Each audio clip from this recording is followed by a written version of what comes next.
Or did you ask him? Wala siya. I haven't seen him this Congress. He's not I yet haven't here. seen him. Hindi pa kami nagkita ever since nagsimula yung 20th Congress. Umayong adlaw, kumusta ang tanan? Happy Monday! Kumusta ang inyong Lunes? Okay ba? Umpisa sa adlaw nga Lunes, sa simana nga sana maayos ang takbo nitong simana na to, na halos mag-goodbye na ho tayo sa buwan ng August. So, ito na. Mag-ingat po tayong lahat. Sana nakalimutan ko ulit mag-shout out sa ating mga suki ulit na mga tagapanood dito sa YouTube channel. Sana maayos po ang inyong kalagayan. Pasensya na ho, di na ako nakapaglista ulit.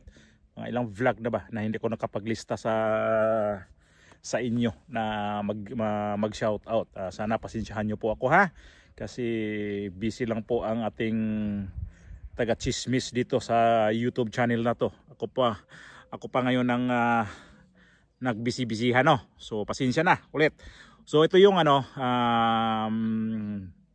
gawan ko na tong reaction ito si Saldico ngayon na sobrang tahimik sa nangyari ngayon dito sa flood control na grabe naman to talagang issue ngayon. Yun nga, sabi ko, pag manood tayo ng TV, makinig tayo sa radyo, makikinig ka sa FM, manood ka sa mga YouTube, sa mga vlogger, lahat ito. Kasi isa na ako dyan na nagre-react dito sa ating nangyayari ngayon sa Pilipinas, itong tungkol ho dito sa flood control, na sabi ko nga dapat ito makialam tayo dito kasi tayo ang dihado kasi nitong potragis na itong issue na to, na pera natin tapos tayo pa ang nadihado dito. Itong mga congressman ngayon, tahimik sila sa issue na to. Porket ba si Saldico ang ang involved dito, at saka si Martin Romualdez at sino pa ang ibang mga congressman dyan na involved dito sa issue nitong flood control ng panahon ng 2022, 2023, 2024, na ito yon ang kanilang ginagatasan na mga mga tawag dito, yung ginagatasan ng mga kapirahan natin. So matanong ko lang kung bakit ito si Saldico ngayon hindi pa to lumabas sa issue na to. Na ito yung sinabi nga na pasiuna kanina na itong si Tubi Chanco na mula nung umpisa itong 20th Congress, hindi pa niya nakita ito si Saldico. Saan to nagpunta ngayon? Patay na ba to o naglayas na ba? Saan ba talaga si Saldico ngayon? Yan lang ang tanong ko. Bakit hinahanap na ngayon sa itong issue na to na sobrang laki, pati si Bongbong Marcos nito, bakit hindi ito mapalutang-lutang ni Bongbong Marcos nito na alam niya na to kung sino talaga ang nagmanipula sa mga budget. At natawa talaga ako nito na mainis, na mag-isip ako na may ambush interview itong si Saldico na mainis kayo. Bago ho yan, video na yan, ito muna yung isang video na in-interview itong si Tubi Chanco kung ano ba talaga ang nila dito sa kay Saldico. Ayan muna. I'm sure nag-monitor po kayo ng privilege speech ni Senator Ping Lacson kahapon. Ano po yung ano yung pinaka kumbaga tumatak sa inyo? Meron pa bang punto na nilatag na talagang kinagulat nyo pa? Hindi, okay. Ang talagang nakita natin doon, the biggest of all crooks, ang pinakamalaking kinuha doon sa proyekto ay yung proponent, di ba? Parang sabi niya yata doon na 25 to 30%. Kung di ako nagkakamali, no? 20 to 25% yung project proponents, kaya naghanap ng pondo para sa project. O yun na nga, di ba? So 20-25%. So yan ang biggest of all crooks, di ba? Di ba doon naman sa kay Mayor Magalong, ang sabi niya, Committee on Appropriations, 20% yata, parang gano'n. So, kaya siguro ngayon dapat maintindihan ng tao kung bakit talagang hinahanap ko yung small committee report of 2025. Dahil sa small committee report ng 2025, doon dapat nakalagay kung sino yung proponent. Sino yung proponent ng amendment, saan nagbawas, at saan dinala yung proyekto. Kaya napakahalaga nun, di ba? Tapos, konektado yung sinasabi ni Senator Ping tsaka ni Mayor Magalong kasi ang may alam ng proponent is the Committee on appropriation. So, Kong Toby, Ako, meron akong record ng ibang mga proponents. yeah. Oo. But I was going to ask Kong Toby, bigo ka pa rin, no? Kasi you gave them 5 Alam ko minutes. kung sino yung mga proponents. Oh. O, sino yung mga proponents? Pwede mo ng pangalanan? Or... Hindi, pag hindi sila nagsabi ng totoo, we will prove them wrong. Okay. No, kasi... Pero wala na, Pat P. Oo. Okay, tapos na tayo doon. Okay. Wala talaga doon sa present committee on APRO yun. Kaya nga sabi ko, tanongin yung COMSEC kasi yung COMSEC is the same COMSEC. Oh. Pero up to yesterday, wala pang napapadala sa akin. So wala talaga yon. Walang report, walang minutes. Ang balita ko ngayon, siyempre ayon sa aking mga sources, yung small committee na yon ay sinusubukan nilang mag-doktor ng report. No? But okay, all roads now lead to only one person, and that is former chairman of the Committee on Appropriations siya rin ang chairman ng small committee. Siya lang makakasagot ng mga tanong, di ba? Lahat ng gusto natin itanong, siya dapat ang makasagot, di ba? Sino ba ang proponent? Siya lang makakasagot nun kasi walang records, di ba? So, yun. Pero Kong Toby, ito nga, no, ipapangalanan ko na kasi alam naman natin lahat na yung dating chairman. Congressman pa naman siya, si Saldico. Saldico. So he's an incumbent congressman. And was he there during the hearing, and did he make any manifestation to explain? Or did you ask him? Wala siya. I haven't seen him this Congress. He's not yet here. Seen him. Hindi pa kami nagkita ever since nagsimula yung 20th Congress. Sa tingin ko, dapat ipatawag na ng liderato ng House si Congressman Saldico. At ilabas na niya yung listahan na hawak niya. So malinaw na ito si Saldico ngayon, hinahanap nga pati sa mga kapwa congressman. Hindi nila alam kung saan nagpunta eh. Yun sabi ko nga, buhay pa ba to? Saan nagpunta to? Hayupak na tong kabuayan itong Ako Bicol Party List. Ang tindi ng nito, nagtatago. So, nakakahiya ka, Saldico. Tapos ito si Martin Romualdez, bakit tahimik din to ngayon? Anong mayroon, Martin? Ang kabuayahan nyo, ha? Ito muna itong video na sinabayan ng media sa House of Representatives itong si Saldico. Nako. Sabi po ni VP Sara na even before the hearing daw po, alam na ng mga congressman yung gagawin. Essentially parang scripted yung budget hearings. Scripted daw po yung budget hearing, sir. Hindi po totoo yan. Siya po ang scripted, siya po ang budol, peke po. Dahil nakita niyo naman may binabasa siya. Inaral niya na meron siyang mga kakampi na nag-abogado sa kanya, nandun na. Si minute. Di ba? Ibig sabihin, ayaw niya talagang sumagot sa confidential fund dahil hindi niya kaya ipaliwanag. Kasi ninakaw niya yung pera. Ang tanong diyan, isauli niya dapat yung pera. Hindi pa final. Hindi totoo yan na hindi pa final dahil ilang beses niya na sinagot. In fact, ang 3 beses yan sinagot niya ng audit observation memo.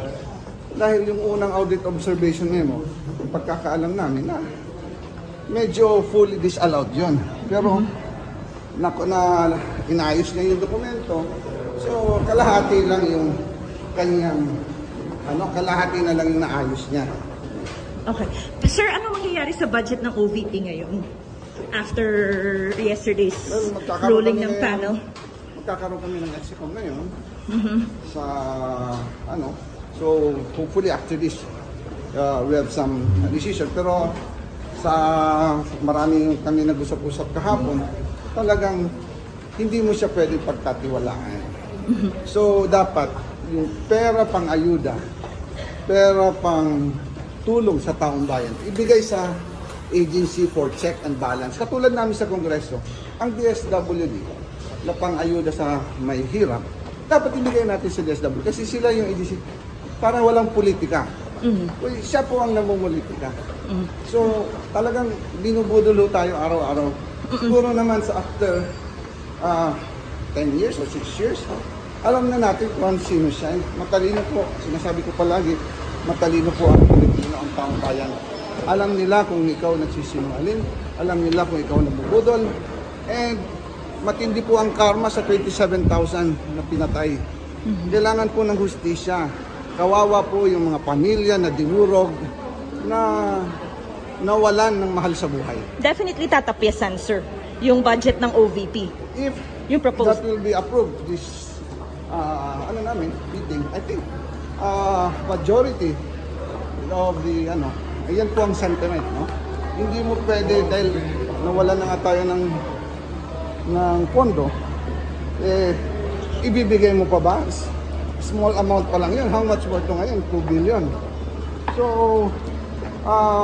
kitang-kita po na dapat wag natin ibigay para wag matempt. Gano'ng kalaki yun, sir? Yung mawawala? Yung yung ayuda.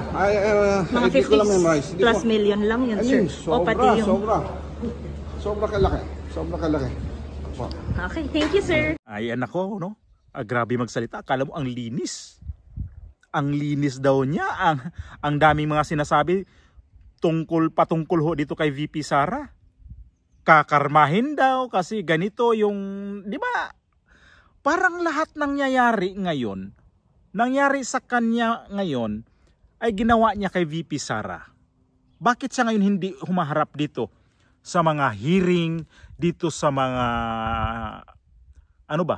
sa mga issue na to? Ba't dito nagpa-preskon? Panahon ni VP Sara, sobrang yabang mo ngayon. Hindi ka pala makaharap sa atraso mo ngayon sa taong bayan. Saan kaya ito nagpuntang animalistic? Sabi ko, buhay pa ba ito? Patay na.